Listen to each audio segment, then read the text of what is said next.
This is Diovana. Hi, good evening. I'm Diovana. I'm here in Eindhoven. Thank you so much for joining us tonight. It's a beautiful weather outside. I hope you can all hear me and see me. With me today, I have my colleague Ludo. He will help me out with all the questions. Um, there he is. I hope you can see him as well. It's nice to see someone at least. So we will start. Oh, let me see. There you go. So I'm your host. I'm Diovana, and also Ludo will help out today, as I said before. This is our team from Expat Housing Network. We are all expats. We come from all over the world. Let's name some countries. I am from Brazil, for example. I have colleagues from England, from New Zealand, from Australia, from Peru. Let me see. So many countries. Romania. It's too many people, really, for all over the world. So this is our team. We have an office here in Eindhoven, also in Amsterdam. And what we're going to do today, we're going to talk about the process of buying a house in the Netherlands. Sorry, Ludo, can you hear me properly? Most definitely. Yep. Okay, perfect. Then I believe everybody can do it as well. So we're going to talk about the process of buying a home in Eindhoven, around Eindhoven, in the Netherlands. Of course, you can use the same process, but we can talk about specifics as Eindhoven area. Just a little bit about us. And how we do. So we are a company that help expats to buy or rent a house in the Netherlands. I specifically do this job for the Eindhoven area. I have done also for some expats in Den Bosch as well. Breda, we have one. I have one new client now, and also Maastricht, but mainly the Eindhoven area. I've been here in the Netherlands for about 12 years, I believe. Have been living also in the north of the Netherlands, in Groningen, and then moved to Eindhoven because of my ex work, let's say. And here I am in Eindhoven for a while. I think about 8 years already, maybe a little bit more, maybe. So let's move to the buying process. So we're going to help you to understand the process of buying a house in the Netherlands, in the Eindhoven area specific, inform you about who we'll meet during the process. There are quite a few people you're going to see to be able to buy your house, and answer all your questions. About your questions, I would like you to, here we go for the general notice, to hold on to them to the QA, put your questions on a QA, and then Ludo will help me out at the end, will help us with all the questions. We will answer all of them. And we're also going to be sharing this webinar and presentation as well, and the webinar with you so you can see afterwards. But of course, do your notes if you need to. But at the end, you'll find my email address, telephone number, and everything. And if you have any other questions that you forgot, or something you remember, or just something you'd like to tell us, please feel free to send me an email, or to Ludo, or to anyone to our company. Would be more than happy to help you. Here we go.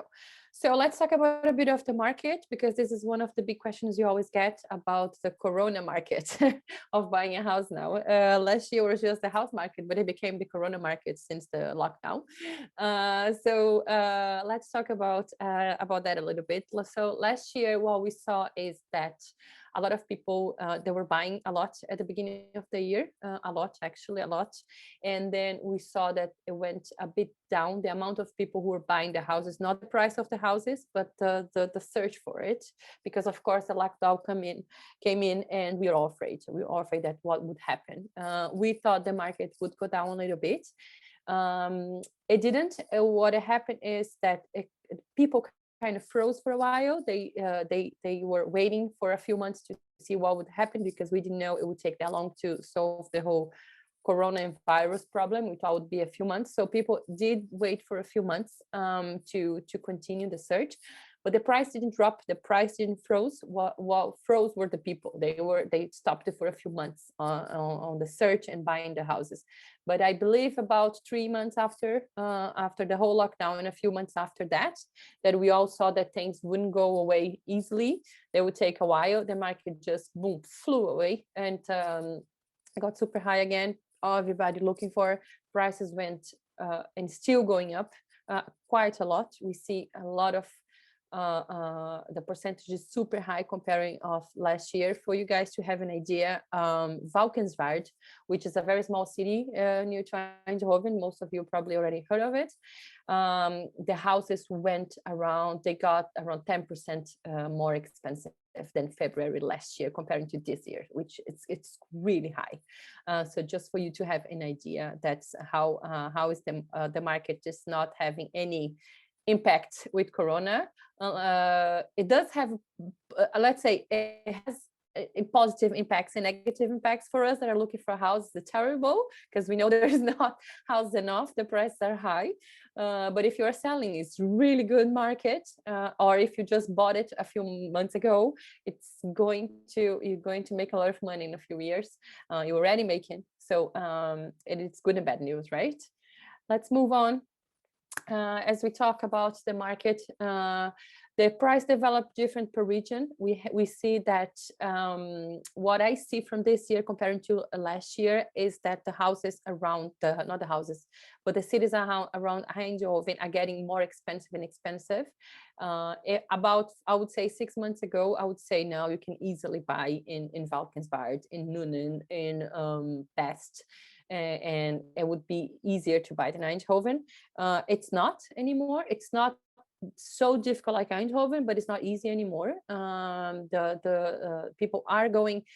It's literally a circle, right? So people are doing like this because there's not houses around. They're going around, and the price it's becoming more and more high in those regions as well. There are no houses enough. We know about that in the Dutch market for everyone. There are a lot of projects around for new houses. They are also pricey, but you have the chance to buy a new house as well. It takes around 1.5 years for them to be built. And unfortunately, that's where we are. Too many people to buy and less houses in the market. That's just what it is in the Netherlands. Or something about buying as well that I always tell my clients: if you're thinking about buying a house for a year or two, I would say, ooh, that's such a difficult thing. Yeah? If you didn't pay that much, if you didn't have to overbid like a crazy amount of money, I would say, yes, it's fine to buy it. You can sell it in 2 years and get at least your money back, definitely. But if you have to pay a lot for it, if you overbid a lot, if you went and gave all your savings away, then I would say don't buy, stay with the house at least for the next 3 years, so you can get at least that money back, or maybe you're able to rent in the future. So think about that when you buy a house. And we are seeing more and more that people are overbidding crazy amounts to be able to buy the house. So what are we going to do? Let's talk about the 7 steps of buying a home in the Netherlands. First of them, mortgage advice, how to start your search, viewings and research properties, submit an offer, inspection and appraisal, the purchase contract, the transfer deed, and the mortgage deed.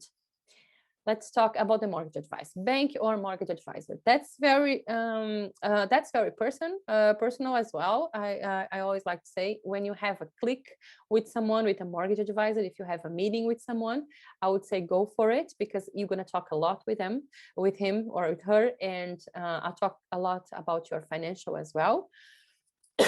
Sorry, I have a bit of a cold. You're going to talk a lot about your financials. You're going to show him a lot of documents. And a bank is still a mortgage advisor. You do have to pay the bank for them to do your mortgage. You're not going to get for free. Banks have different ranges. You're going to pay a different price for whatever you need from the bank. And they're going to be able to show you one number, one kind of interest rate, one kind of a mortgage, and that's it. When you go to a mortgage advisor, you get access to around 45 different 40, I think 42 is the maximum actually. 42 different institutions that can provide a mortgage in the Netherlands that we don't have access, only the mortgage advisors, and they can find out what is the best one related to your financial, to see what will suit you better in your conditions and the way you have to pay, or kind of interest rate, or if you want to pay your house before the 30 years or the 20 years, if it has penalties or no penalties. So that's what they can look at for you you and all the banks and all the institutions. There are a lot of insurance companies in the Netherlands that provide mortgage. So they only the mortgage advisors have access to those institutions. So that's literally the difference. You need to have average 5 times a year gross salary to be. That's more or less how you can calculate your the amount you can borrow from the bank. You can also go to our website. We also have a calculator over there. It's pretty accurate, so you can use it and have more or less an idea of how much you can borrow. Of course, it's always better if you talk to the bank or the mortgage advisor to make sure 100% sure, especially if you already have a house that you'd like to bid for, so then you don't have any problems afterward. But that's how more or less you calculate everything. And interest rates, payoff penalty. You do pay a penalty if you want to pay your whole house. Well, actually depends on kind of a mortgage you do. That's where the mortgage advisor comes in handy, because he will tell you if you have to pay any penalty if you want to pay off your mortgage, or how much is your maximum that you can pay per year, for example, of your mortgage, those kind of details. So this is Robin. He works for Mr. Mortgage. He will share all the info about mortgage conditions, rate, and everything you need to know. You prepare your documents, of course. I always tell people to have everything done and prepared even before you put an offer, right when you start to do your search, because then you know your limits, you know how it works and what happens and when you need, if you get your mortgage, if you get your offer accepted. He will submit the mortgage application once the offer accepted, and once submitted, Robin will chase the bank for update and confirmation. That's exactly what he does.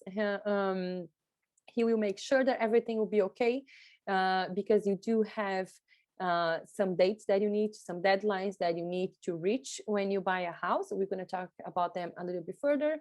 You have deadline for the bank guarantee. You have a deadline to get your mortgage approved. That all it's going to will be on the purchase agreement, and he will make sure that nothing that you don't cross those deadlines, because you can pay a penalty if you don't pay them in time.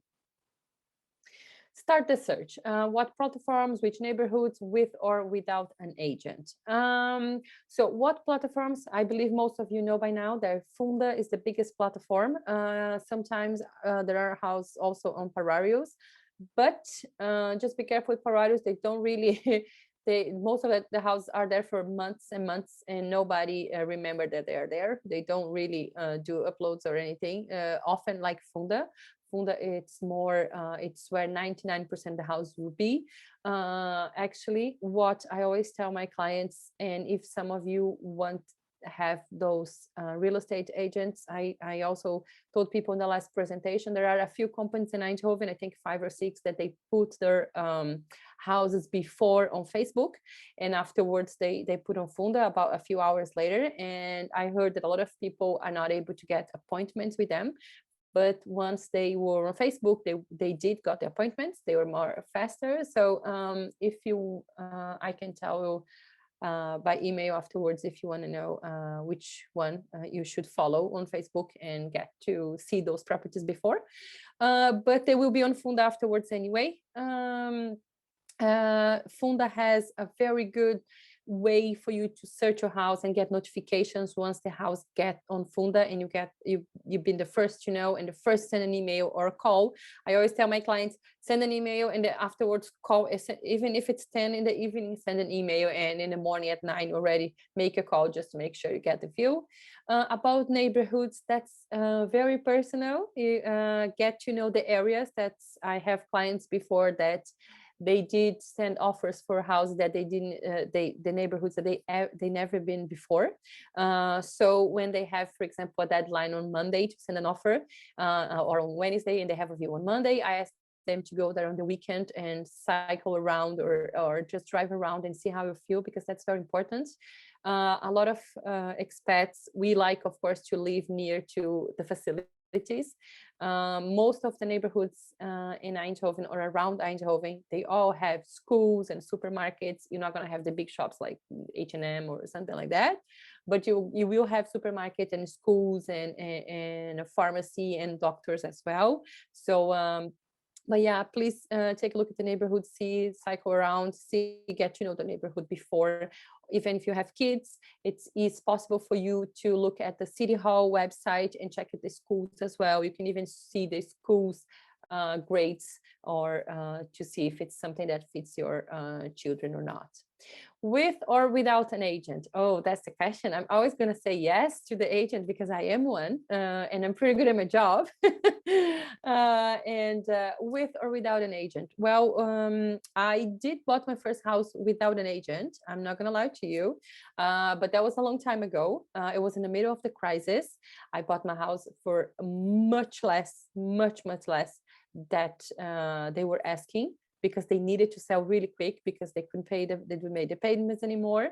It was, as I said, in the middle of the crisis, so it was an easy way to buy a house. People were not buying, they were selling. There were a million houses for selling, and nobody was buying at the time. So it was an easy path. But nowadays, I have to tell you, it's an agent makes a huge difference, especially on sending an offer and look at all the documents of the house, look through the contracts. I have seen so many contracts with wrong dates and a wrong clause that we didn't agree with it, that we didn't even know, those kind of things that you have to be very careful. So if you don't get an agent, please be careful with all those clauses, because in the future they can hurt your mortgage process, they can hurt the way you buy the house, and at the end you are the one who's going to pay the big penalty.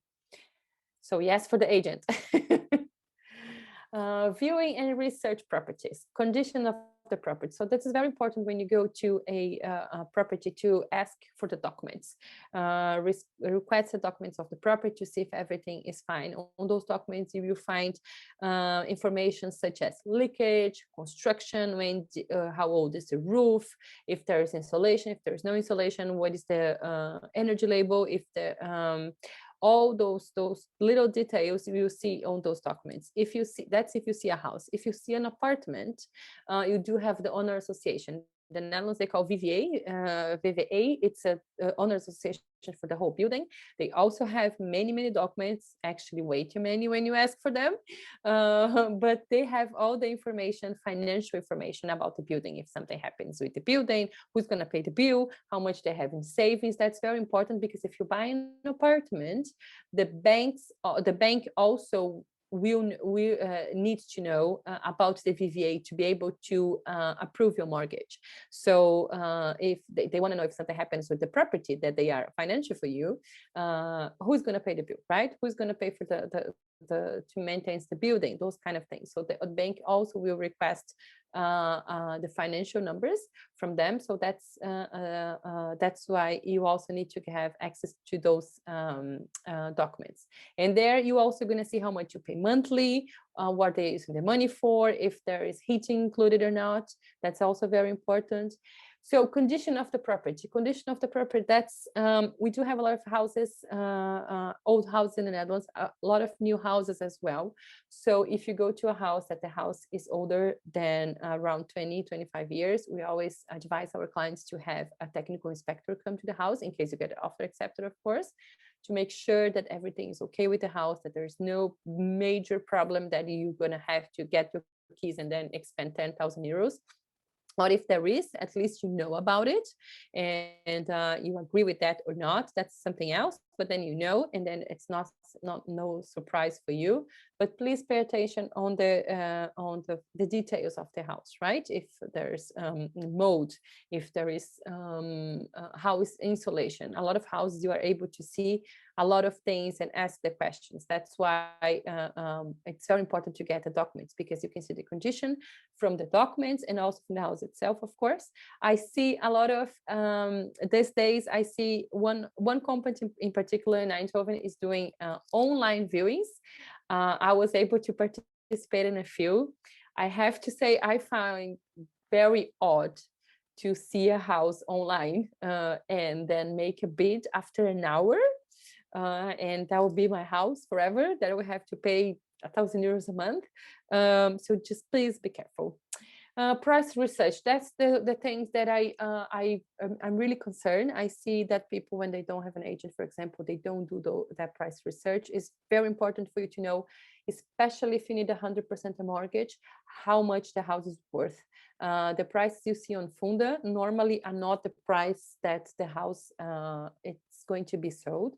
And also, if you see that a house was sold in the past, that was not the price probably that the house will be sold. Can be less, and in these days are much more.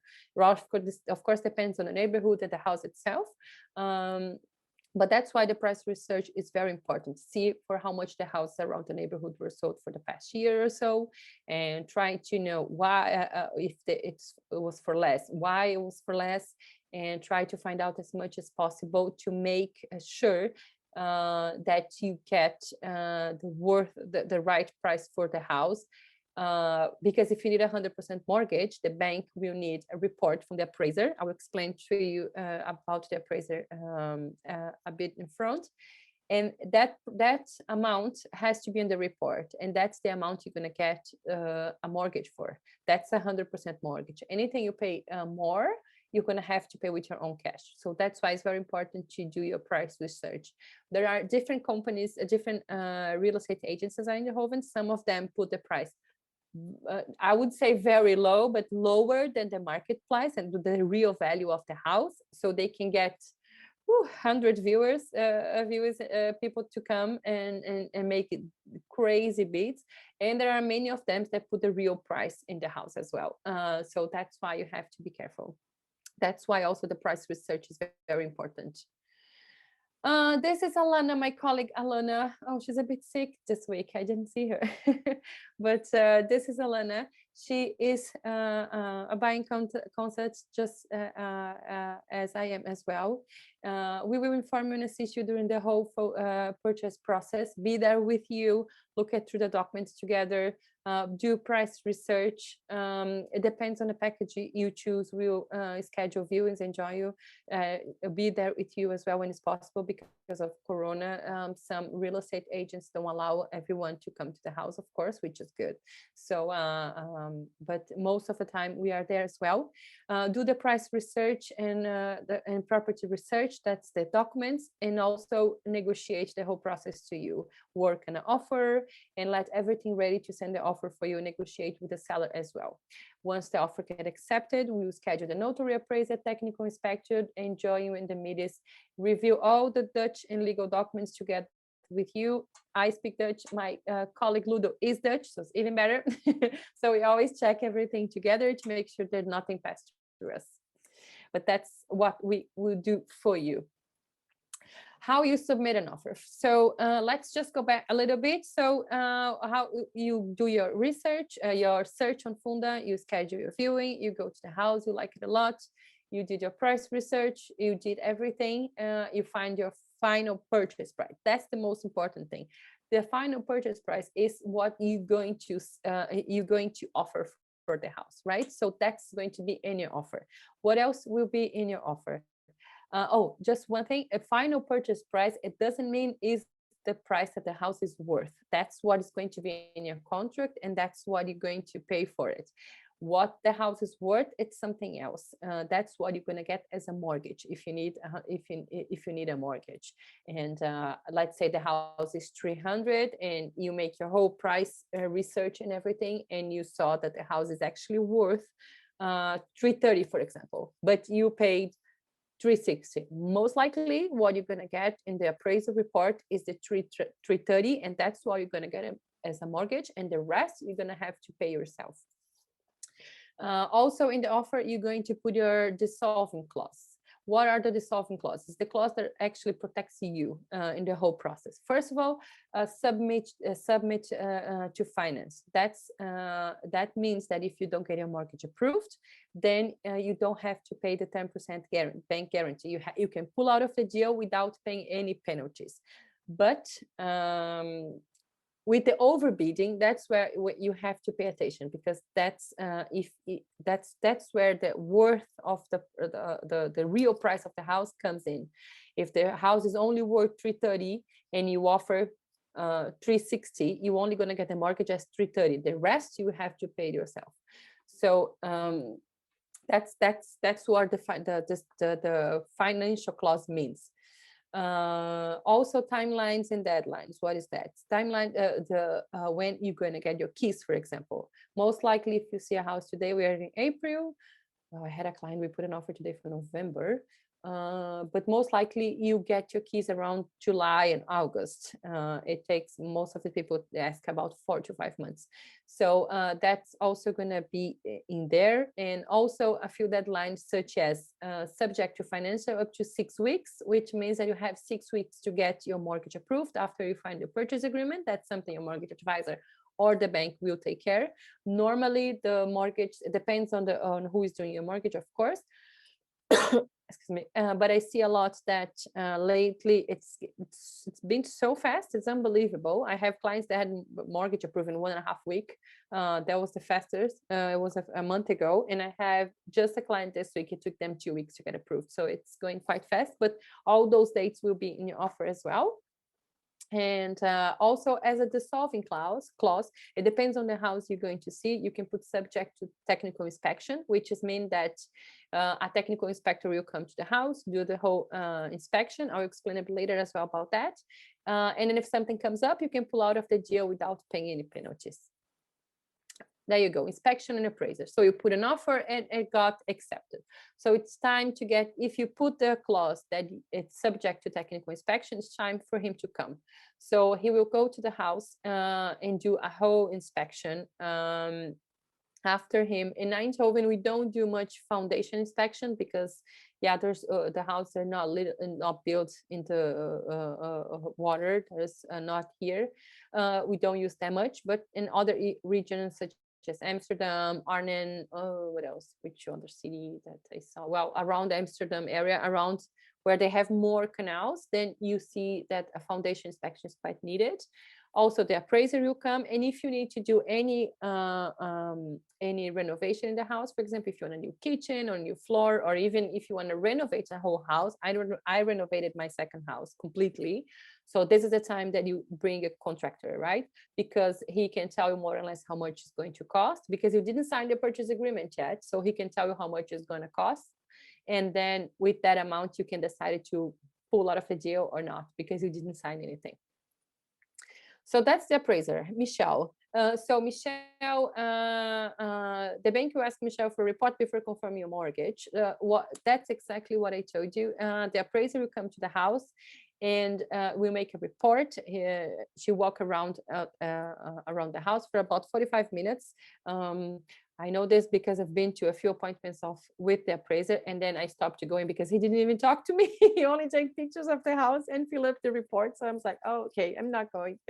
So she walks around the house, take pictures of everything, and puts in the report. It takes about 2 weeks the report to be ready, and in that report, you will see what is the real price of the house, the real market value of the house, right? So let's say the house costs 300,000 and you offer 360, for just an example.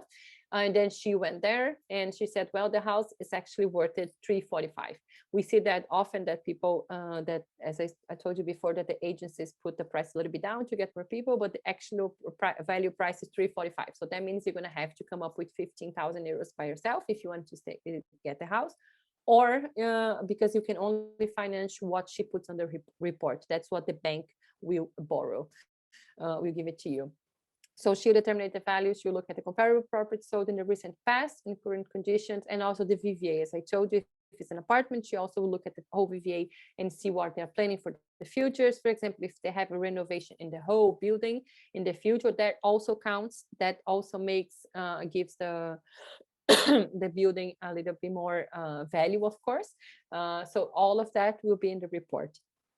An independent party called NEWWI will review the report before sharing with the bank. As I said, that well, I would say to more than 7 days. I would put even 10 days. It takes a bit, not for the appraiser to make the report, but to get the approval from the NEWWI. These days they're very busy, so they're taking their sweet time. It's a bit yeah, it's just too many people buying and houses being sold, so they need the report. Everyone needs it. If you need a mortgage, it's mandatory. There's no escape, so they're quite busy. but that's what the appraisal will do. So that's why the price research is very important before you send an offer, that you can see more or less how much it's the real worth of the house, because it doesn't matter if people overbid over 50,000. If you need a mortgage, you're only gonna get what the house is really worth. It doesn't matter how much you bid for it. The technical inspector, the building inspector, Millie. So Millie will come and request to check property's condition. I always tell my clients, please go with the technical inspection, be there, because it takes up an hour, sometimes an hour and a half. They look every single corner of the house. They also get the documents to make sure that for example, if in the documents you see that there was a leakage in the toilet or on the bathroom, so then they can look to specifics and see if everything was done properly, or if it still have something. She take pictures of everything. So when you go with the technical inspection, is also the time that I've been in many of them. It's always a learning. You always learn something. It's amazing how can I use the word annoying? They're so annoying. They find so many things. You just pass through and like, no, that's fine. And you go like, no, do you want to see it? So it's something else. But they would take a picture and then you explain to you immediately what you need to be done, how much more or less it will cost, and how do you fix it, how long. Sometimes they'll go to the house and look at a roof and say, for example, well, this needs to be done. And then they're going to tell, well, it needs to be done in the next 10 years. So then you're fine. But we have make an offer for a house before that the whole roof needs to be done immediately. The technical inspector went there and he was just like, oh my God, this is awful. And it costs like 15,000 euros to renew everything. The seller didn't know, so it was a big surprise. They also bought the house from someone else, and they didn't have a technical inspection by that time. So that's maybe what happened. We were able to negotiate on that time for them to pay half of the costs, and my client wanted the house so badly that they said they would pay the difference, the other 50%. But that's exactly what the technical inspector does. He makes you of course, I had a client a few months ago that they moved into the house and the dishwasher broke. But the dishwasher broke after like 2 weeks they were living there. So and the house was about the whole kitchen was about 16 years old. So it's not new, but it's not super old, right? But they use every day. So it's such a gray zone, because they wanted the seller to pay to fix the dishwasher that they were use it for 2 weeks. So easy, and there was 16 years old. Nobody didn't share that information, so they knew. So it was just bad luck, you see. But that's what the technical inspection is. Inspector is something very important, that you can really go and see every corner of the house and make sure that everything 90% of the time the house will be fine. And of course, if you visit a house that you see that they already need renovation, you can expect already that something will come up in the report. I bought a house from 1929, so when they got here it was a disaster, but I knew it. The moment I got inside the house, I was like, oh God, we need to renovate this is awful. So we knew it was awful. So that's how more or less it works. But then afterwards you get a report via email with all the pictures, with everything you need to fix it with 1 year, 0 to 1 year, 2 to 5 years, 5 to 10 years, with more or less a price. Of course, they put the most higher price they can find in the market, just for you to have an idea and not get any surprises. But then they tell you more or less, not more or less, but they tell you everything what you need to do, and also prices and photos. So if it's necessary, you can negotiate afterward with the seller. The purchase contract, this is very important. So you already send the appraiser to the house, you already send the technical inspector, everything is fine, the house looks great, the price is perfect. So it's time for you to sign the purchase contract. So what are you going to see in the purchase contract? The purchase contract is the deal between you and the seller. So I forgot the word. All the clause that you put in your offer will be also in the contract. They will put some extra clauses as well to protect the seller, some to protect you. So that's why it's very important that you really pay attention to the contract and see. They're also going to put all the dates. When do you need to pay the bank guarantee? When do you need the date you need to have your mortgage approved, the maximum date? When is the transfer date? You're also going to see that you're going to see the amount that you're going to finance, and also the difference amount that you're going to pay if you have to pay by yourself. Some contracts, if you had a technical inspector, on my contract they did put that I had a technical inspector, so if something comes up with the house, I couldn't say, basically says that I couldn't say anything because I did a technical inspection. So yeah, so you see, it's negotiable, but that's why you have to understand very good about the contract to make sure that because of course the seller also want to protect themselves, but you also need to protect you. So that's why the clauses are very important.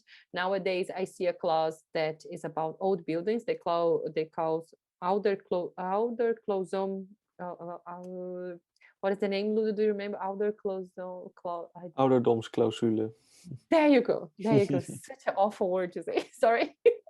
But they are putting that more and more in the contract. As in Eindhoven, I didn't see that much about a year ago or so, but I do understand where they're coming from as well.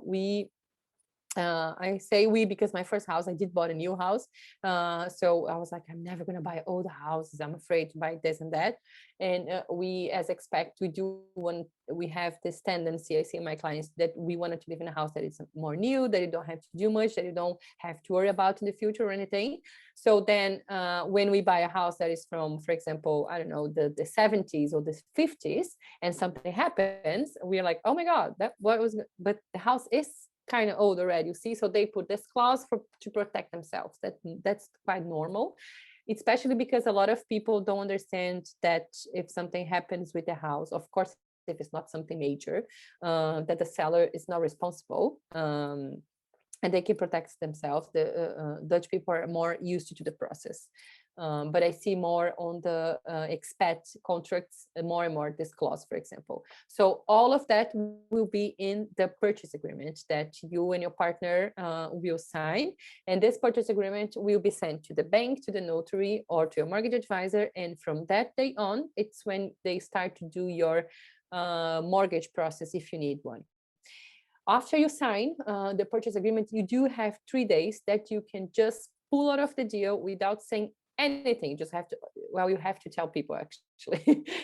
Please say something, but you have to tell people, but you don't have to say why. That's what I meant to say. You don't have to say why. You just can pull off the deal and not paying any penalty, the 10%.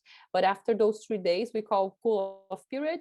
So I always recommend to my clients to sign the purchase agreement on Wednesday, because then you have Thursday, Friday, and you have until Monday to decide. So you have actually 5 days to decide if you still want to buy the house or not. Otherwise, you just pull out of the deal, and the only thing you're going to pay is the technical inspector and the appraiser, because they did go to the house. The rest you don't have to pay. But after those 3 days, then the only way you pull out of the deal is if you put the financial clause in your contract, in your offer, and then you didn't get your financial, then you are allowed to pull out. If any other reason, then you're going to have to pay the penalty, and that's 10% of the purchase price, not the real value, but the purchase price.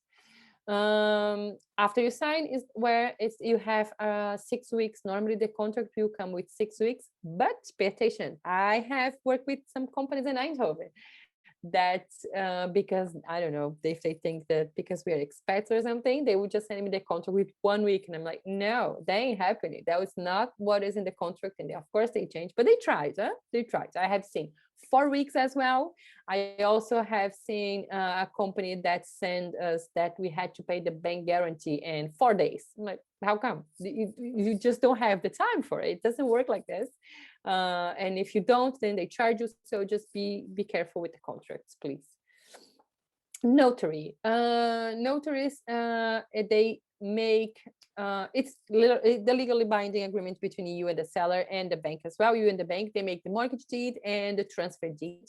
I also like to say that they always do more than that. They check up in all the documents, all the whole background of the house as well, to see if there's anything in the past that the other notary didn't see, or if, for example, the people who are selling getting a divorce, everybody needs a permission to be able to sell. So all of that, it's also the notary also calculate all the taxes that you have to pay to the city hall. They also see that if the seller did pay the taxes or not. They go after all those things. They always also go through the documents of the VVA to see if everything is correct as well. It's not just the mortgage transfer deed, it's a bit more than that. They also have they also arrange the interpreter for you. In the Netherlands, it's mandatory. If you don't speak fluent Dutch, you need to have interpreter on the day of transfer. Of course, you have to pay for that. A little tip for you guys: my first house, I freaked out so much about the contracts because they're all in Dutch, and by then my Dutch wasn't enough.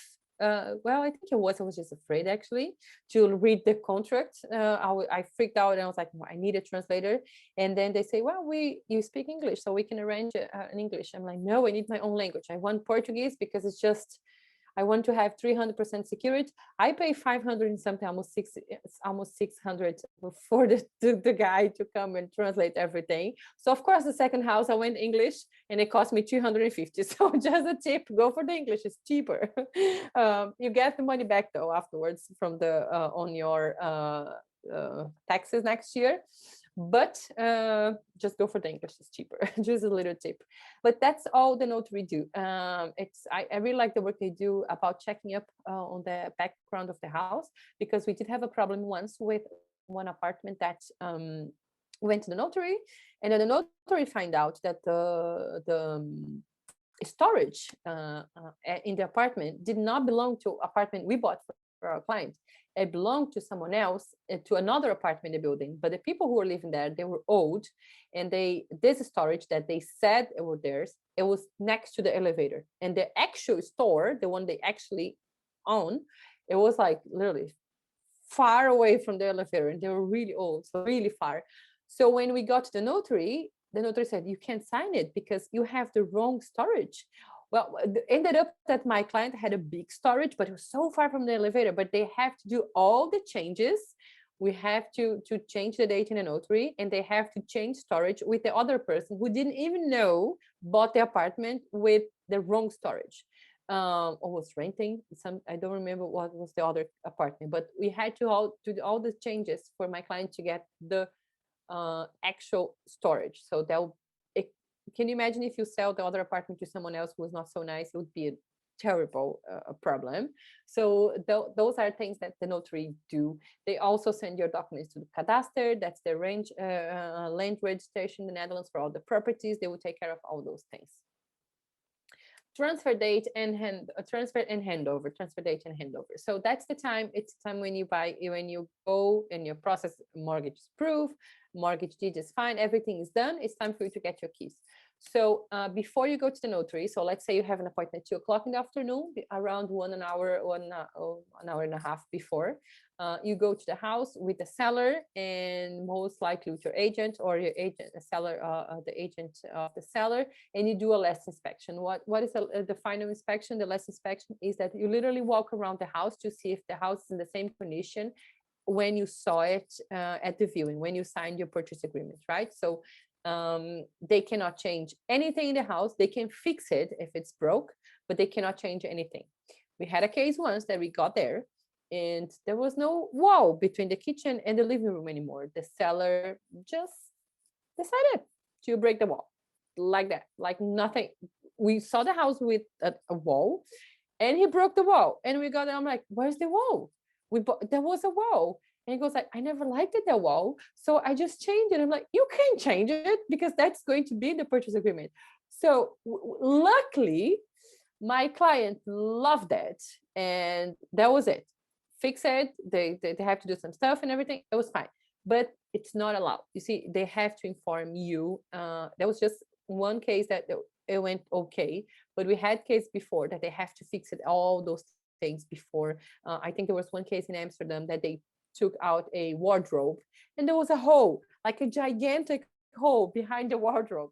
So that's what the last inspection is for. So you can see if the whole house. I had one case that the CV there was no warm water in the house whatsoever. So you do that, you test it all, you flush the toilets, you test the water. So those are the kind of things you have to pay attention on the final inspection before you go to the notary, because you're going to sign a report saying that everything was fine, and they're going to take a picture of the meters as well, gas, water, electricity, because from that day on it's your responsibility.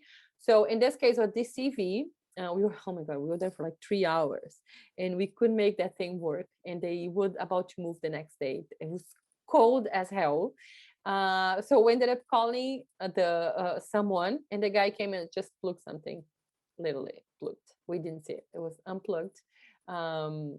Just for your information, I didn't look behind because I didn't have to, and all the men who were there didn't look either, just so you know. So, but that was the case. And then after 5 minutes we had hot water, and then we went to the notary, and everything, we put all of that on the report. We called the notary as well. Everything was fine, 99% the time. I would say 100 things ended up fine. So then you go to the notary, and then everything's fine. You sign the report. It's time. In this time as well, in the final inspection, sometimes you're going to go to a house and they're going to send you a list of things that the seller would like to sell, some furniture, or that they just want to sell it. And if you buy something, this is the time as well that you're going to check what you buy, what you bought it from the seller. Or sometimes payments are done in this time as well. So that's what you do in the final inspection. Then you go to the notary, and it is time for you to sign your transfer deed and your mortgage deed. And that's when you also will pay all your expenses. What are your expenses? For example, the mortgage advisor or the bank, the agent, the transfer taxes, bank guarantee. If you have any HD mortgage, you also have to pay a value.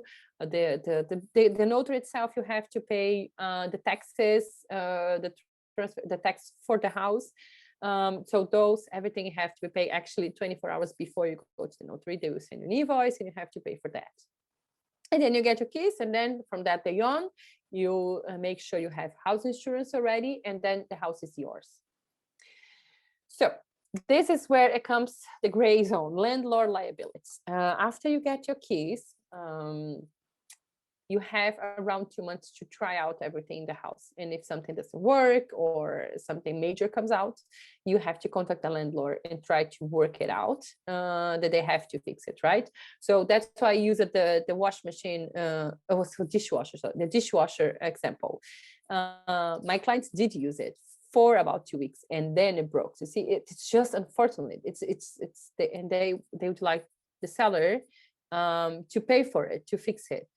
That's where the gray zone comes. I always gonna go fight for my client, always, but there is also a fairness point, right? So it's quite difficult.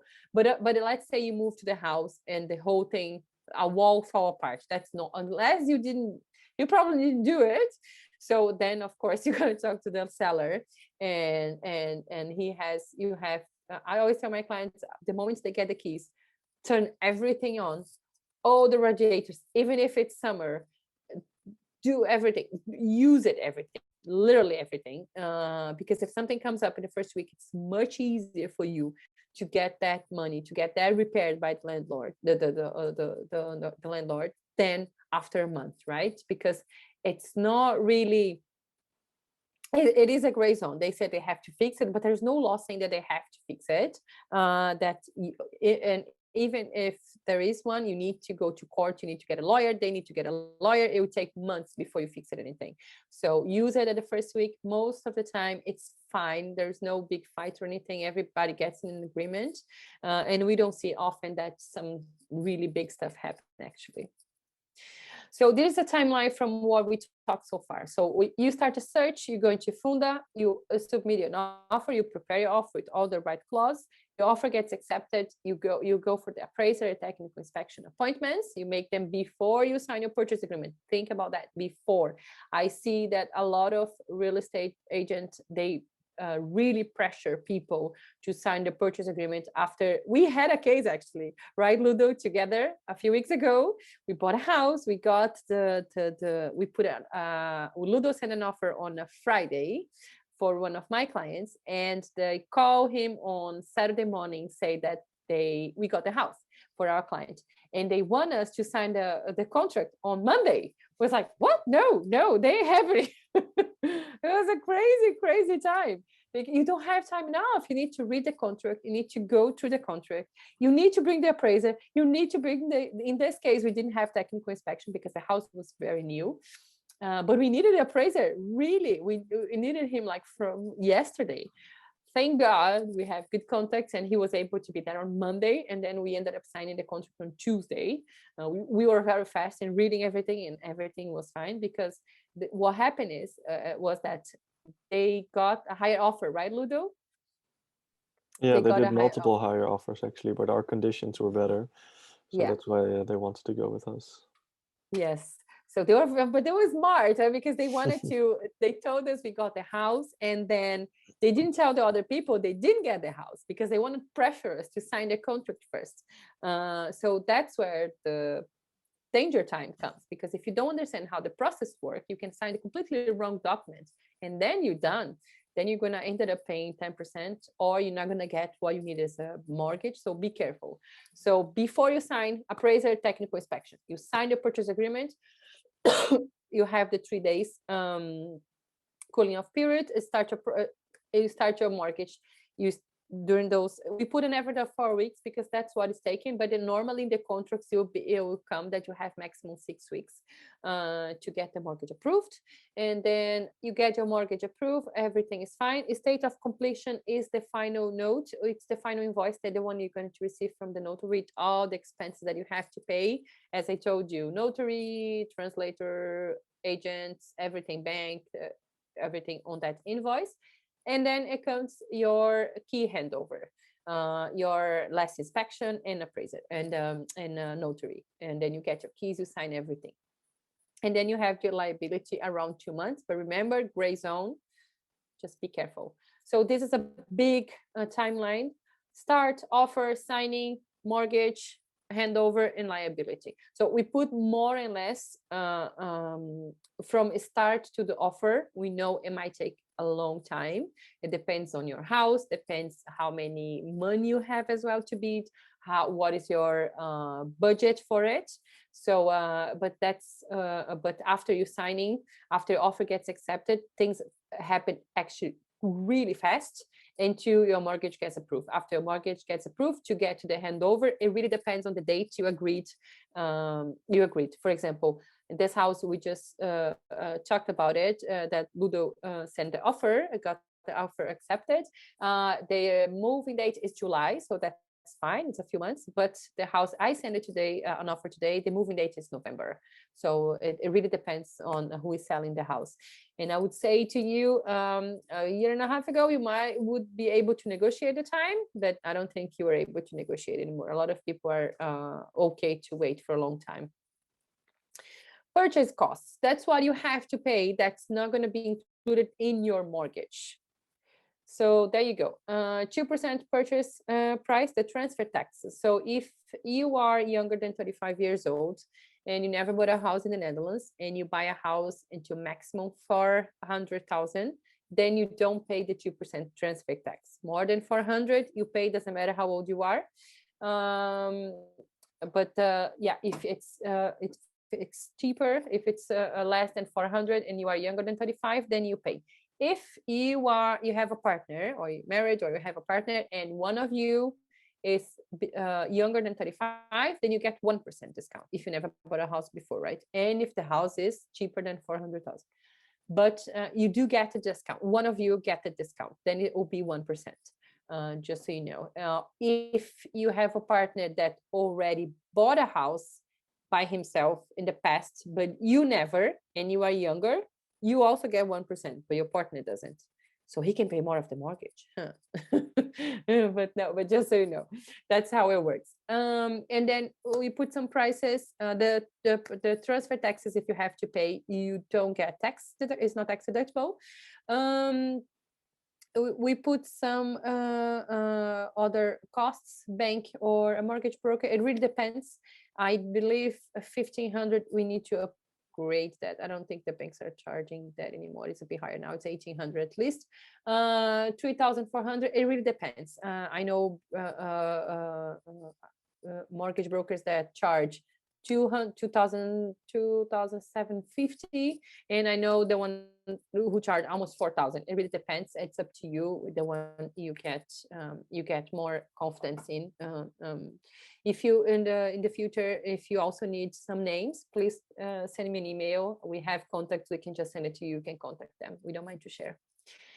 Also the notary transfers, 1,350 to 2,500. That's also a fair price. It is the price. The most notaries in Eindhoven, they charge around 1,450, 1,550. Yeah, 1,550 was the last one, I believe. Real estate agent will charge you a percentage to help you with the process. We at HN, we don't have a percentage. We have a fixed fee. We have two packages and they have fixed fee, and it doesn't matter how many houses you see, how many offers you want to send, or it doesn't really matter. If it's one time wonder we get a house, that's what you pay. If it's the 25th house, that's what you pay. It's the same fee. And we also don't have a deadline.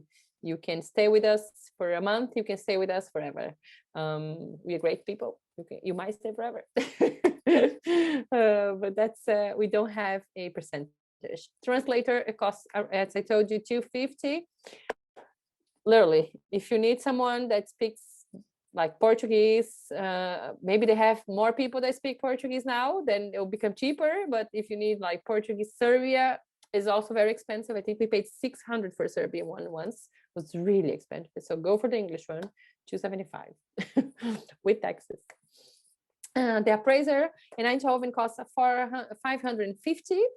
Technical inspection, we put 450 because that's an average price, but in Eindhoven it's a bit cheaper. It's 315 if I'm not mistaken. Also the appraiser, not the appraiser, sorry, the technical inspector. It depends on the size of the house as well. It's per cubic meter, so the bigger, of course, it's become a little bit more expensive. And bank guarantee, you have to pay 1%. We didn't put it here the NHG mortgage fee. Because we don't know who's going to get NHG or not, but you have to pay 0.7% of the purchase price to get NHG. I think it's 0.7%. I'm not completely sure, but I believe it is. And those are the costs you have to pay 24 hours before you go to the notary. That's a part that you cannot put that in your offer, in your mortgage. You have to have that in cash. So normally we say to our clients that you need to have around 4 to 5% in cash, plus what you're going to pay for the house, of course. But if you don't pay the 2%, then 3 to 4, just for you to have an idea. So feel free to schedule an intake with me. Thank you so much to watch us, to be here in this beautiful weather outside. So go outside afterwards and just get some fresh air. Thank you so much. You see my email, you see the telephone number. If you drop me an email, you're also going to see my cell phone. So feel free to ask any other questions if you don't remember, or if you have more questions in the future. If you need the names of the companies that put their houses on Facebook, just send me an email. I will send you the website. I already have saved, so I can send to whoever asked me. Thank you very, very much. Thank you, Ludo. And now I will leave to Ludo. I never talk about our social media. I always forget that. But we do have a great social media with a lot of information, our Facebook and Instagram. You can see a lot what is going on. We also put a lot of in our blog about the house market, whether it's rental and buying, and a lot of information for us as expats as well. So feel free to follow us, and you can see more. And there we go. Questions. Now Ludo will ask us with the questions. Help us out. Now it's my turn to do a little bit of talking. I'm going to ask you, though, Diovana. So I hope you're ready for more. Oh my God. First question is from an anonymous attendee. He or she asks, I'm interested to get the Facebook links where the houses are posted. So if you can share those either in the chat or later on, what kind of Facebook links there are for the properties. Oh, Um, I could. Can I share in the chat? Is it possible? I think so. Yeah. Yeah. So on Okay, the I'll left try to do bottom, that. and otherwise at the end via the Okay, email after sending please. the Yes, I will do recording. that. Yeah. A question from Mario and Jenny. Who do you ask the property documents? You can To the ask owner? when you make your appointments. I like to ask them when I make the appointments, but a lot of them, a lot of agents, they will send you afterwards when you visit the house. Yeah. But I personally like to have them before. So if there's something like super awful that I can already check, for example, leakage. If they said, well, we had some mold, we had a leakage, we had some mold in the bathroom. So it's nice for you to know that before. So if you go to the view, you like you just focus on that and see if everything's fine. But you can ask when you call, ask for the appointment. You can tell them, could you please send me the documents? They already know which ones. It's normal. They will send you an email. Exactly. And normally they will only send them if you have a viewing planned or you've already Yes. had a viewing. Yeah. So that is important. Then the next question is from Francesco. He asks, which is a trustful Francesco. online platform for Sorry. looking to buying a house? It's funda.nl, Yeah, funda.nl. that's I think the most informative website The there is. most, yes, Definitely. that's it is. Everybody puts their house over there. I know you might have heard before that there are houses that come into the market that you don't even know that the agents have power to receive them before and they share with them. We did do that, but that was like 2 years ago. I guess I get like one house. Oh, I got an email already. I get one house every 4 months these days that they don't want to put on Funda. And it's not even that they don't want to put on Funda. The only thing is that they send me and ask me if I would like to come first to see the house, but it's going to be on Funda anyway because they have more chances to have, instead of having only my offer, they will have 50. So it'll be much better for them. Okay. All right. The next question is from Christian. His question is, how do we check the worth of the neighborhood or the house? Yeah, that's a tricky one. There are documents that you can buy it from a website called cadastre.nl. They're not that cheap, but you can buy the documents from the houses around and check for how much they were sold in the past year or whatever they were sold. I would only focus on the houses that were sold in the past year because you see the difference 10% already from 1 year to another. So it doesn't make sense to look at the house that were sold to 2 or 3 years ago. But that's how you find the documents there. And of course, we do have access to websites that you guys don't have access. And even if I tell you the name, you're not allowed to buy the documents from them. But most of them, a lot of documents are on Cadastre. You can make a subscription and then you can buy the documents. Yeah, so they are open to the public in that sense. Yeah. Then I have another question from Mario and Jenny. Is it possible to request an appraiser and or building inspector for a house which is not for sale yet, but that we know the owner of and can get access to? This to have an idea of the condition and price of the house already. Yes, definitely. And please buy it before he puts on Funda, if you can. But it is possible. The only thing is that if he's not serious about selling it, or if he's not selling to you, you're gonna pay appraiser and technical inspection. And if you don't get the house, you lose that money. But yeah, it is possible. Definitely, it's appraiser and inspection and inspection. They are private companies, so you just call them, make appointment, they will go make everything, do everything they have to do, and then you pay for it. Yeah, it's definitely possible. Cool. All right. Then you were just talking about the transfer tax and that you get a discount if you're under 35. Yeah. At what moment exactly do you have to be under 35? Is that at the purchase contract signing or the transfer date or when you get your offer accepted?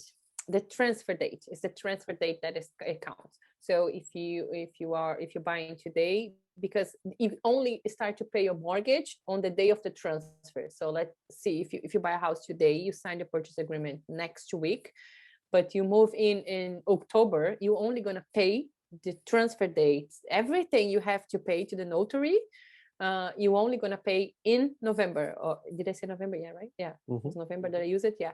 So then you're gonna pay only in November. You're gonna start to pay your mortgage in November. You are actually only the owner of the house in November. So that's it's only when you go to the notary. Okay.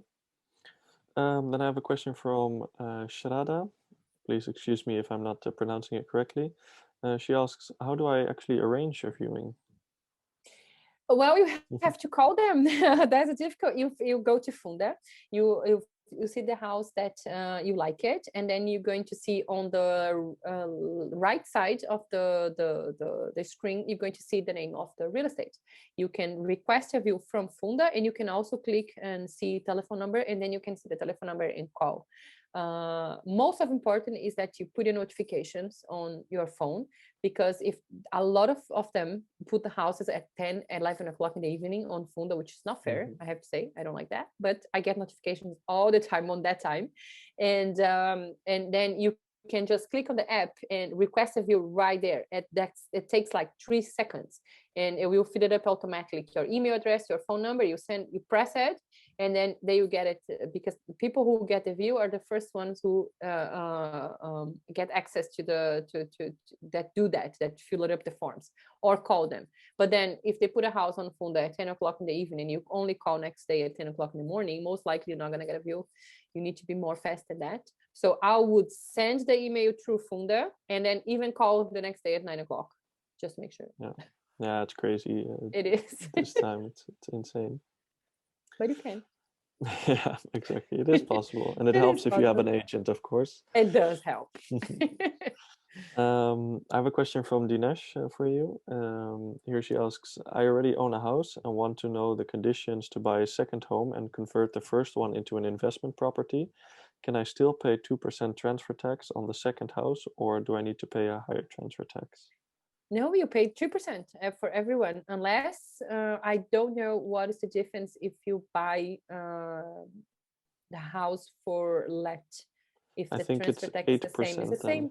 Oh yeah, then it's 8%. Yeah, if you let's say if you need a house for and you need a mortgage for the second house, because you're going to rent it out, for example, or you're going to transform no, because you already have a mortgage. No, if you're going to make a mortgage that is a house for rent, for let, then you, instead of 2%, you pay 8%, and you only can get 80% of mortgage, or 70%. You don't get 100%. It's a bit less, but a mortgage advisor will be better for that question. But if it's specific for renting, the bank knows that, then you charge 80%. The government will charge you 80% instead of 2%. Otherwise, it's just 2%. Okay, and so it's a follow-up question from someone else, but it's regarding this subject. How is it if I buy a property for my usage and then after a few years decide to rent it out?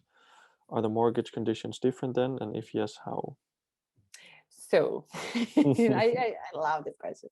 So the thing is, the bank, it really depends on how you're going to make your mortgage, right? Because some mortgage advisor, some contracts will come that you cannot rent your house in the next year. I have now a client who is buying an apartment in Den Haag that he, in the contract, it will come that he cannot sell it for the next 3 years, because they don't want to sell the apartments to investors. So then they put that in the contract. So you can, it really depends what kind of mortgage you're going to get. But if you want to rent it in, let's say, 3 years, for example, the bank, most of the mortgages will say that you need to have permission from the bank to rent out your house or apartment. But the bank, again, it's not going to come knocking at your door and ask, and look, are you renting? They're not going to do that unless you don't pay the mortgage. So if, let's say, you want to rent it because you're moving out the country or you're just moving, if you keep your Dutch bank account, and I'm not sure if I'm allowed to say that, if you keep your Dutch bank account and you keep your payments coming, it's because I know a lot of people that do that. It's fine. You can rent it out. The bank is not going to pressure you or anything. But of course, if they just woke up one day and come to your door and say that the house is being rented, they're not going to do that though. But yeah, then you have the risk to pay a penalty, or they might make you sell the house, pressure you to sell the house. But as long as you come in, the payments come, you have a Dutch bank account, you'll be fine. That's fine. And it's always good to just double check with a mortgage advisor as well to get advice. In what kind of a mortgage you're gonna do, just to make sure. Yeah. Okay. All right. You were before talking about our fees, that we have a fixed fee. Dinesh asks regarding the real estate fee, if someone does not end up buying the house that we show to them or that we assisted with, but buys one independently, do they still have to pay our fees? Ooh. Well, if we didn't do anything for you, no, you don't. To work with us, you do have to pay a deposit. If you get the smart package, you pay 199 euros for the deposit, and that's not you don't get it back. And if you choose let's say you just decide not work with us anymore, the deposit we don't give it back, it's ours. But the rest we just charge you if you buy a house. That's how it works. And if you choose the complete package, we charge a deposit of 399, and it's the same thing. The deposit, it's not you don't get it back. Refundable, that's the word I was looking for. The deposit is not refundable, and the rest, all the different in price, you pay at the notary when you get your keys. But of course, in the middle of the process, you decide that you don't want to work with us. The only thing you lost is the deposit if you didn't use us. But if you use us a lot, and then suddenly you decide to, it's a complicated case, isn't it? So there's nothing on paper yet. So if you lock down now, then you're fine. Don't wait long because no, exactly. And you're gonna use us. We're just great. Fantastic.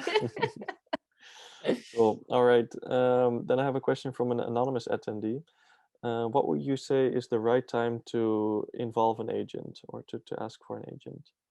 I'm always afraid when I see even people that I know, colleagues and friends that try to buy a house by themselves, and when I see the kind of contracts they have and the kind of offer they make. I have one friend that ended up paying the 10% bank guarantee, which was for a house that cost 500,000 euros. So they paid 50,000 in cash. They had to pay because they didn't know they couldn't get out of the deal. So they made an offer, and then suddenly they did everything, and then suddenly they didn't like the city. They thought it was too far. They didn't think straight, so they wanted to get out of the deal. The mortgage wasn't approved yet, so they thought they could, and they couldn't because nobody even explained to them the 10% bank guarantee. So if you're not secure enough to understand the process, to understand the contract, and all the little things that are involved in the middle, if you think it's too much, that it might be even dangerous for you, then it's time for you to get an agent if you don't feel comfortable doing it yourself. And especially with the overbidding that everybody's doing so crazy, I see a lot of people paying amount of monies because I remember I called an agent last week and he said, you have to overbid, right? And I'm like, no, that's not a rule. I know my job. So, and because he thought he was talking to just another expat. And I'm actually an agent. So he goes like, you have to overbid. We don't accept biddings if you don't overbid. I'm like, that's not a rule. You bid whatever you like to be. You might not have a chance, but that's not a rule. And that's not right. So if that happens, you don't feel secure enough, then it's time for you to get an agent, definitely. I think timeline-wise, I would advise to get an agent once you start looking for properties. Yeah. If you have one that you think is interesting and you possibly want to make a bid on, that would definitely be a time to ask for an agent where we can do the price research, the document review. Before send the offer, definitely. Exactly. Otherwise, you're too late. Thank you, Ludo. Of course. So let's see. A question from Shraddha. How many times can a house actually be visited? Is it possible to visit more than once? Oh, I wish. I really wish. So it was possible. About a year and a half ago. I had clients that I went 3 times at the same house because they wanted to see different things, but not anymore. Unfortunately, I don't, only if the house is in the market for too long, which you don't find that often anymore. If the house is very expensive, I mean, €1,000,000 expensive, you might be able to, you can come 2 or 3 times, but it's just an average price, 320, 350. You're going to see once 15 minutes and they're going to give you a deadline and that's it. You have to put an offer. You can come afterwards when the offer gets accepted. You can come as much as you like. Well, I'm going to rephrase that, because I had one house that we tried to come afterwards, even with the offer accepted, and purchase agreement was signed, and the guy said, well, did the mortgage get accepted? I'm like, we still have time for it. We still have 4 weeks to go. And he said, like, well, when it's accepted, then you can come and visit the house. I was like, oh my God, that's super rude. But yeah, it did happen. But most likely you can come only afterwards, after the offer get accepted. And if you have a technical inspection, just join the technical inspector. So that's the time to come for the second. Time. Yeah. Exactly. And the third with the appraisal. A question from Shraddha again. How soon should one make an offer after visiting? Well, they will give you a deadline. I would say wait until the deadline and try to find out as much as possible about the other offers. Why? Because they might use your offer as a unless you already know. Unless you already know, for example, the house is 300 and you only have, let's say, 5K to put it more, and then you said that's my maximum, it doesn't matter, I can go higher, then just send it, because it doesn't matter whatever they shared with you, you're not going to be able to put it more. But if you try to negotiate and you might be able to put more or not, it's not your dream house yet, so you want to wait a little bit, or it is your dream house, you want to go all for it, then I would say wait until the last second to send the offer. Exactly. Okay. Question from Omar. Is it possible to take your own pictures of the house once you're visiting the property? Yeah, it's possible. You can make videos and pictures. I never heard of any house that they didn't allow it. No. I actually do that for clients if they cannot come. I don't feel that much comfortable doing it, but if they not come, I do video viewings. You have done also, right, Ludo? Video viewings and photos. Yeah, it happens. Does it cost money to go to a viewing? No, it's free. If they charge you, please call the police. It's not allowed. Not allowed at all. No, it doesn't cost you anything. You just call, get the appointment, and be there on time. Exactly. That's it. Okay. A question from anonymous attendee. If I want to purchase a house in Zaandam or Hilversum, does EHN provide services as well? We actually do. Yes, we actually do. We had a client before, actually a few clients before. Yeah, we have quite some few clients. Yes, in I had clients I had clients in Marsen as well that I helped with, and that's near to Utrecht. There's also a very nice city. The houses are a bit cheaper than Hilversum, maybe. Yeah, and Zaandam is quite close to Amsterdam, of course. So that's where we jump in then. Yeah. Then the question from someone with a lot of numbers. Do you really need an aankoopmakelaar, and what does it cost? Oh, I don't know how much it costs an aankoopmakelaar, because everybody has their own price, but they normally charge you a percentage of the value of the house. I think between 1 or 2% or something like that. Yeah. Do you know if they're tax deductible though? I don't think so, actually. No, so not yet, so maybe in the future. Maybe in the future. Yeah, no, they charge you a percentage of the house, of the price you're gonna pay for the house. Yeah. Question from anonymous attendee. How reliable is the information on Funda about the house? It's quite reliable. It's quite reliable, I would say. One thing about, for example, energy label, when you see on Funda that is gray color, it means that they are in the process to get the report done. But most likely will be that one. Or I actually never saw any that was. There was a wrong. Well, what I saw was a wrong typing. That I had a house actually a few weeks ago that it was from 2016, and then they put energy label E. That's impossible. The house that's least A. It could be an A plus because it's completely insulated and everything. So I called them myself and I was like, look, you put an E. So I have, for example, clients that search, believe me, not because of the price, but because the energy label. So my clients didn't even see their house because they did the whole requirements. They took it out, anything that was not energy label A or B. So I called the agents and they go like, oh, we didn't even see it. Thank you. So that's what happened. But most of the information is quite reliable, and you always can get the documents to make sure that they are because the little things, the red flags, will only be in the documents. Yeah. So it's not. I think the information won't be wrong. What's on Funda? It's just missing information, or maybe information they don't that put they won't everything. put in. Yeah, exactly. You can have maybe a difference in measuring, right? The house. That happens a lot. You can bring your measuring company from your private company. They might measure the house a bit smaller, a bit bigger, but that's not really an error. It's who it's been chose to measure the house. Then a question from Dinesh: is the overbidding we see in the market mainly for houses under 500K, or also for more expensive houses, for example, above 700K? From houses above, I would say 600K, it's a bit different here in the region, in Eindhoven region. What I see is depend on the state of the house. I bought a house for a client, and they moved in March. We bought it last year in September. Last year in September. The house was 850. We closed the deal in 850,000 less, but the house was in the market for about 7 months already. But it needed quite well. It didn't need a renovation. It was just it's not that you couldn't live in the house, but it was just upgraded. So it really depends.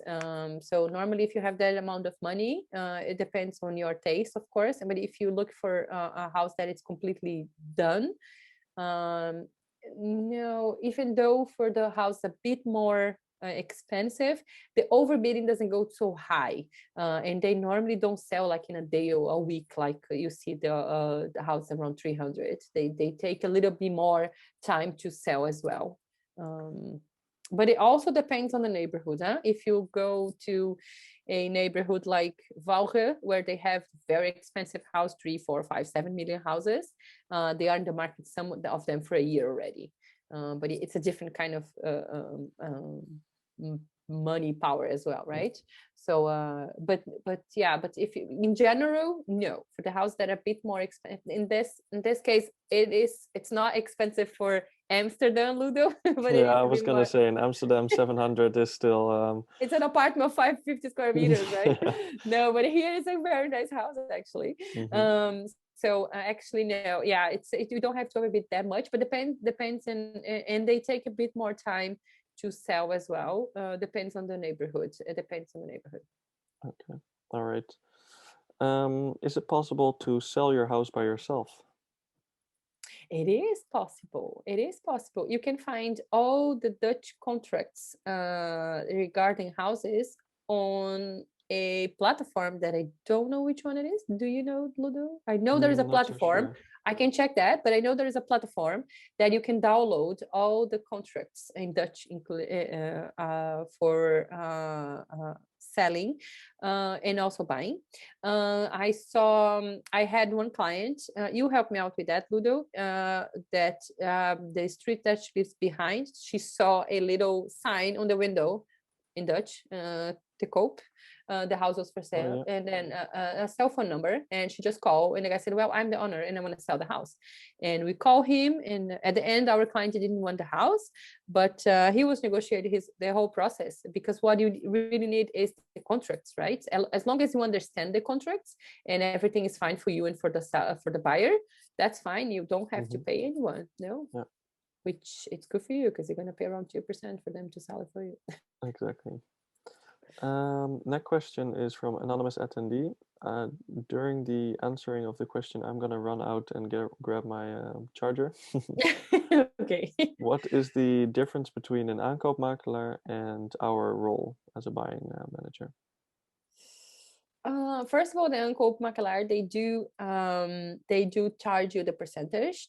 First of all, an uncooped makelar, some of them, not all of them, we do search for you. We don't do search. Our clients do the search themselves. Of course, if you become my client, for example, and if someone calls me, I will always ask what kind of a house you're looking for, because I am on Funda all day long. So I always send houses to my clients if I see something that I think is interesting and that I have access. Of course, I will send you. I don't mind to do that, but I'm not 24/7. Neither are they, but I'm not all the time looking for a house if we're specific. So it depends on the uncooped makelar you talk to. Some of them we will do search for you, and some of them we will accompany you at the viewings as well, which we also do, but we have that's the second package, the complete package, where we go with you. So yeah, that's mainly the difference. Do you want to talk more about the difference of an uncooped makelar, Ludo? Any tips?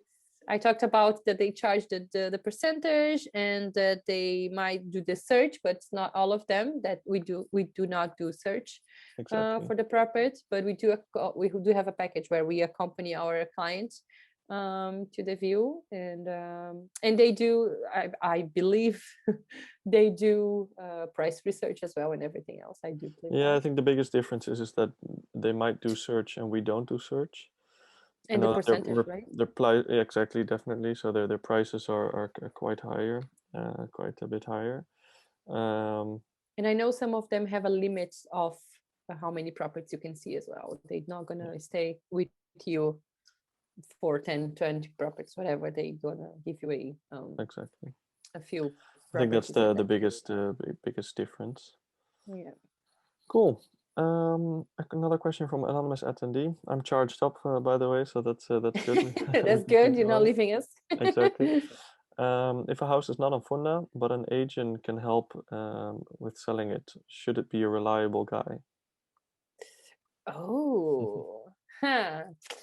That's a difficult question. I don't want to bad mouthing anyone, but No, I think if you're gonna do business with anyone, it should be a reliable person. Yeah, it should. Does he work for a makelar, for example, for an agency?